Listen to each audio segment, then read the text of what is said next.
Hi, I'm Jess, part-time Hobbit, and I'm here to talk to you about Tolkien. Today we are here to discuss all things Hobbitcore. The modern Hobbitcore aesthetic has recently gained popularity as a fashion, decor style, lifestyle, and subculture on apps like TikTok, Instagram, and Tumblr. On TikTok alone, the Hobbitcore tag has over 60 million views, and even just glancing through a couple of the top videos, you start to get an idea about what this little subculture is all about. But there is much more behind these cozy little videos than meets the eye, and today, I want to talk about it all. In this deep dive, I am going to touch on the history of modern aesthetics, the development of Hobbitcore, and the cultural importance of movements like this. So get cozy, grab your aesthetically pleasing drink, and let's get into this. My door has been open this whole time, and my sound's gonna get out.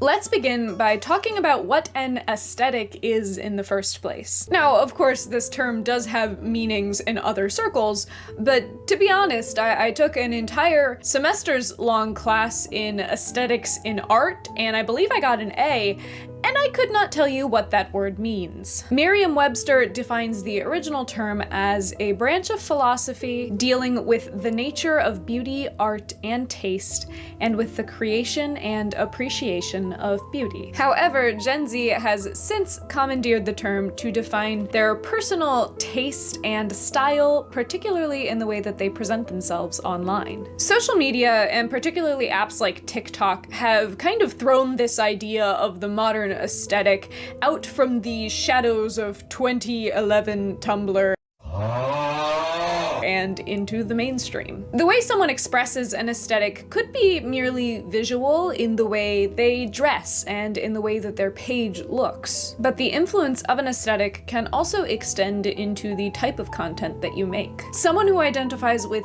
the Barbiecore aesthetic would have a page that's filled with hot pink and preppy fashion and 90s song lyrics. Whereas someone with a dark academia page would post edgy song lyrics and vintage clothing and gothic architecture. Those who choose to follow a certain aesthetic may find a lot of community with the other people that also follow it. So in a lot of ways, aesthetics and the idea of an online subculture meld really well together. As a consequence of existing in an online space, the definition of an aesthetic is super flexible and constantly changing. New ones are emerging every day, and Hobbitcore is kind of one of the ones to launch itself more recently onto the scene. But let's take a look back at the styles that it grew from so we can understand a little bit more about it in the present day. Though subcultures have always existed within society, they really started picking up steam worldwide in the 1960s and 70s, with well-known movements like the punk or goth. People who belonged to a subculture would find community in their different, often offbeat taste. And as a group, they developed their own styles and ideologies outside of the mainstream. These really took hold in Japan, where manga and anime were increasing in popularity. Exporting manga and anime into the West only managed to increase its popularity in Japan. And in some cases, the loud, colorful artistic styling of manga and anime crept their way into real-world fashion. This became more defined and gained notice in the 90s and 2000s. To give you a few examples of some of these most popular movements, we have Visual Kei, which was characterized by elaborate makeup, over-the-top hairstyles, and often a very androgynous look. The Lolita style adopted elements of early 1800s fashion to create a fashion that was very girly, fluffy, and youthful. The internet would accelerate the popularity of these communities and their bold fashion, and some of these subcultures would become sort of a point of fascination for many Westerners. Those smaller, underground versions of these communities would start to pop up in the West. They wouldn't really become mainstream until about 15 years later when they were repackaged as modern aesthetics. But let's not get too far ahead of ourselves here. Back in 2006, the term Mori-kei appeared for the first time on the Japanese social networking website Mixi. Mori-kei is based on the idea of living in the woods. It is, of course, a polished up and fantastical version of the idea of living in the woods, as actually doing that would involve a lot more sweat, mud, and bug bites. The fashion was characterized by natural colors and loose, soft layers.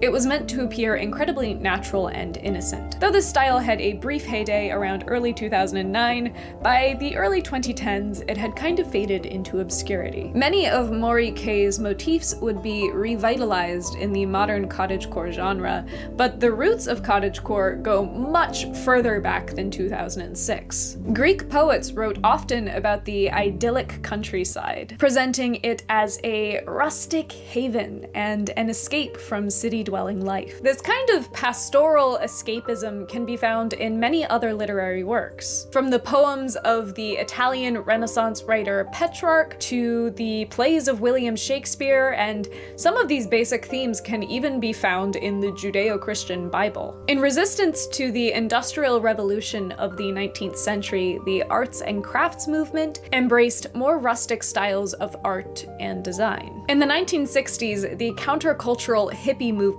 was in full swing, which emphasized themes of love for the environment and this desire to return to a less industrialized, more natural state. The ideas of cottagecore have pretty much always culturally existed, we just didn't receive the name cottagecore for it until 2018 on Tumblr. Of course, for a time, cottagecore was lost in the vast sea of other Tumblr aesthetics, but in 2020 it launched its way into the mainstream. This sudden popularity was due in large part to the 2020 COVID pandemic. Widespread anxiety gripped the world as conditions seemed to grow more and more dire. People were dying, and we just had to wait this out, locked in our homes, unsure of what new, unprecedented fear the next day would hold. At the same time, though, many of us experienced a newfound freedom that we had never experienced before in our adult lives. For the first time in years, we didn't have to worry about attending class or commuting to work the next day or worrying about traveling. Hello. Editing Jess here. I just want to briefly acknowledge that this was not everybody's experience throughout the course of the pandemic. I was personally fortunate enough to be in a place in my life where I was able to get by without working, and throughout this video I will be speaking from that personal perspective. However, this is a limited and definitely not universal perspective, so if you did have a different experience, please do let me know in the comments and add your unique perspective to this conversation. But yeah, I just wanted to address that before I moved on. We didn't have to go to work. Our time was our own. And this heady cocktail of fear and worry and yet newfound freedom was the perfect environment for cottagecore to bloom. First off, it places a heavy emphasis on the home environment and cultivating a cozy and welcoming home space. The decor emphasizes mixed patterns and vintage-inspired elements, as well as any and all strange knickknacks. Nostalgia, which is an often used coping mechanism, is also one of the major hallmarks of cottagecore in general, but specifically cottagecore decor. The perfect cottagecore home looks like something out of a Thomas Kincaid painting, or like the idealized grandmother's house. It feels cozy, safe, and warm, unlike the frightening world outside. Cottagecore also feels like an almost direct reaction to minimalism, which was gaining popularity at the end of the 2010s. It's my personal theory that the pandemic made everyone realize that the minimalist home shows dirt far too easily, and that it's much easier to just embrace the clutter of everyday life and let yourself find joy in tiny, shiny things. The cottagecore home is supposed to feel like home,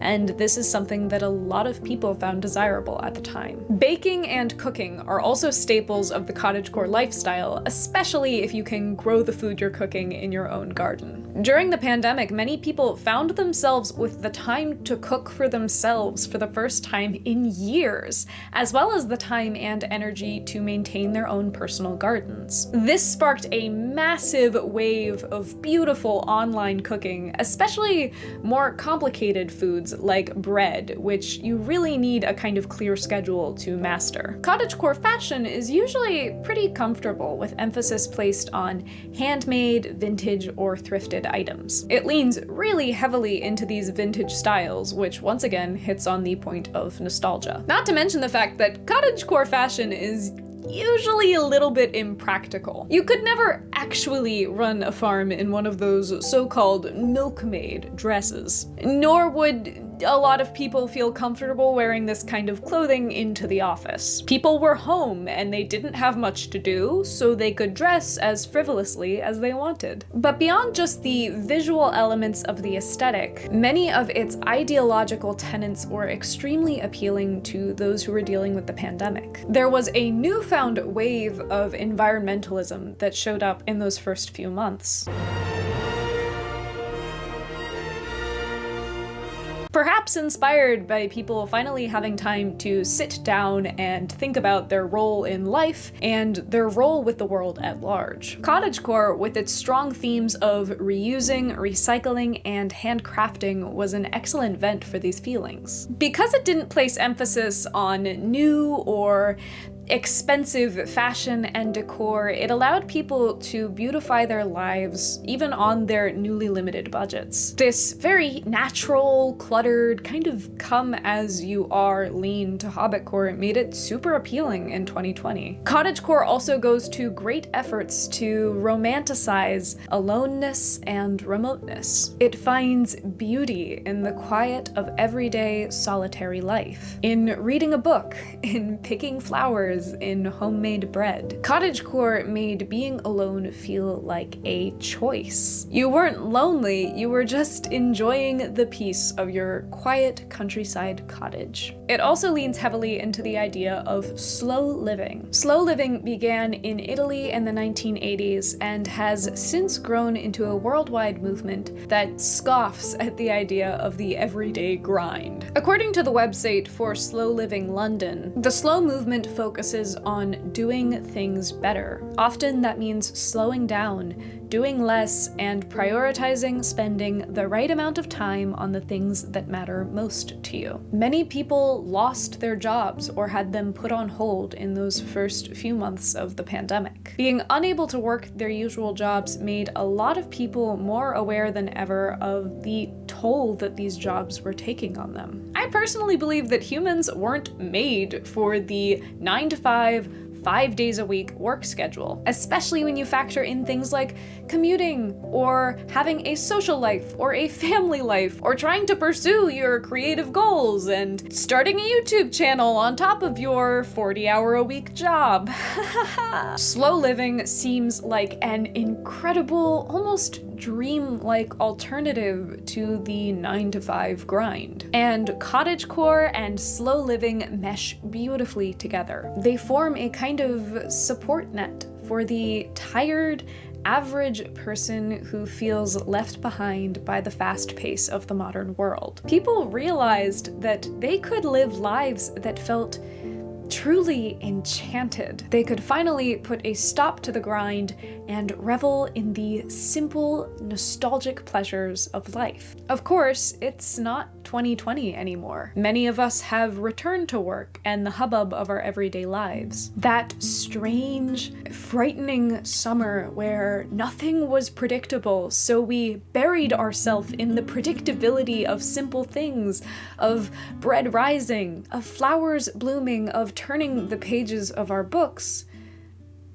is over. And yet, cottagecore has not died out entirely. It still has a fairly popular internet presence, and many people have absorbed it into their everyday lives, even as the world has hit play and kind of resumed. And as internet aesthetics tend to, cottagecore has morphed. And that is where we finally get to the topic of today's video: Hobbitcore. Hobbitcore is inspired by the creatures in J.R.R. Tolkien's stories, and it is all about a life of beautiful food and drink, long naps in sunny glades, and the simple communal joys of life. Hobbitcore pages feature food and cluttered, cozy decor and beautiful nature imagery. Dressing up as a hobbit for the aesthetic is nice, but really not required. And admittedly, Hobbitcore is kind of just like Cottagecore with extra bells and whistles, but in my opinion, these similarities run much deeper, and the existence of Hobbitcore presents a fascinating and telling mutation of Cottagecore. The environmental themes found in Cottagecore are only deepened by Hobbitcore. Tolkien was a fairly outspoken environmentalist within the text of his books, and this is reflected in the aesthetic. There is less of an emphasis on solely the home, but it really extends to the world around the home. Hobbits live in peace with nature, not in competition with it, and their lifestyle is meant to enhance its beauty, not take it over. The slow living movement, which has nestled itself into the heart of Cottagecore, is also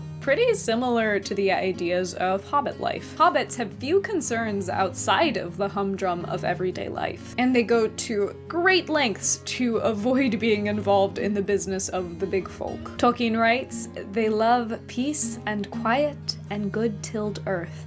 A well-ordered and well-farmed countryside was their favorite haunt. They work with their hands rather than striving for the fast pace of industrialization, and prefer to do things the way they have always been done." In many ways, hobbits exemplify the ideals and aesthetics of the cottagecore movement. However, hobbit culture and the movement inspired by it differ from cottagecore in a few pretty significant ways. Firstly, Tolkien's hobbits have a very strong bond to their communities. The Shire is truly a village, and it has worked together to create their peaceful way of life. That's why when people like Frodo or Bilbo or Gandalf come along and disrupt this peace, the other hobbits react so strongly. Their community ties are inherent to their way of life. This idea often infuses Hobbitcore as well. And in that way, Hobbitcore exists as a more community-infused version of the cottagecore lifestyle. If cottagecore made peace with solitude,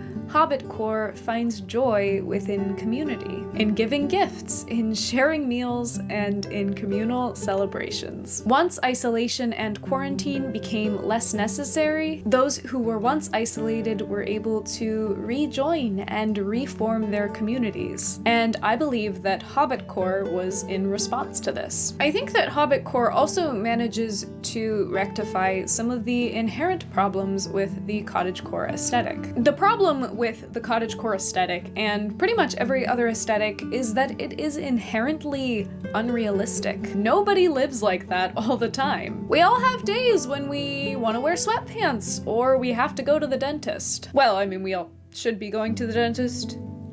You go to the dentist, right? The internet allows us to curate our lives so that only certain specific moments are on display. And while this feeds beautifully into the rapid growth of aesthetic subcultures, it also has the tendency to set highly unrealistic expectations for those that view this content. However, with Hobbitcore, we see this introduction of an obvious element of fantasy. Many of the TikToks that fall under this tag contain obvious references to Lord of the Rings, like a soundtrack from the movie, or a copy of the book, or ear prosthetics. I think this helps break the illusion of this being a representation of these people's real lives, and I think that's a really good thing. Though living in a cottagecore dream 24/7 may realistically be just as achievable as actually becoming a hobbit, cottagecore is based more in reality, and I think that makes it a lot easier to consider it to be a realistic goal. If having the word hobbit in the title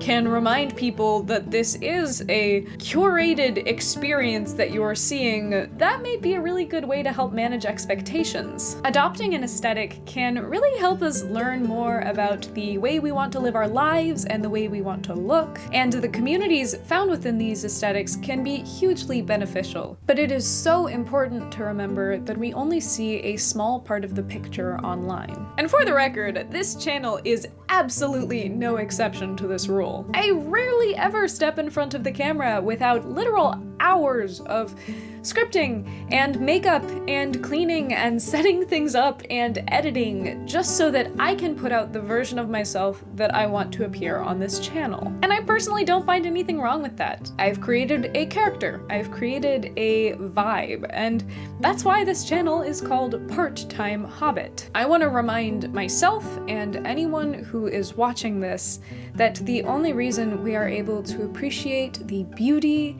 and escapism of Middle-earth is because we're only part-time residents. Aesthetics are really fun, and they can help remind you that magic exists in everyday life, but it is so important to make sure that the standards of an online aesthetic never make you feel like you're not enough. In the immortal words of Tolkien, it's no bad thing to celebrate a simple life. I had a surprising amount of fun diving into this topic, and it really helped remind me why I made this channel in the first place. I wanted to create a space that was outside of the trials of the everyday world, where we can lose ourselves in stories, and I am really, really proud of the community that we are building here. Y'all know I love to discuss in the comments and that I respond to most of them, so please hop down there to let me know what you think. Have you heard of these aesthetics before? Do you follow any of them? Or have you seen them impact the world around you at all? I'm super curious to see other people's perspective on this, so let me know. If you could take just a second to leave this video a like, it would be super helpful to me, and if you want to subscribe, then you won't miss a single one of my uploads. Thank you so much for watching, and I hope that you all have a very happy, hobbity day.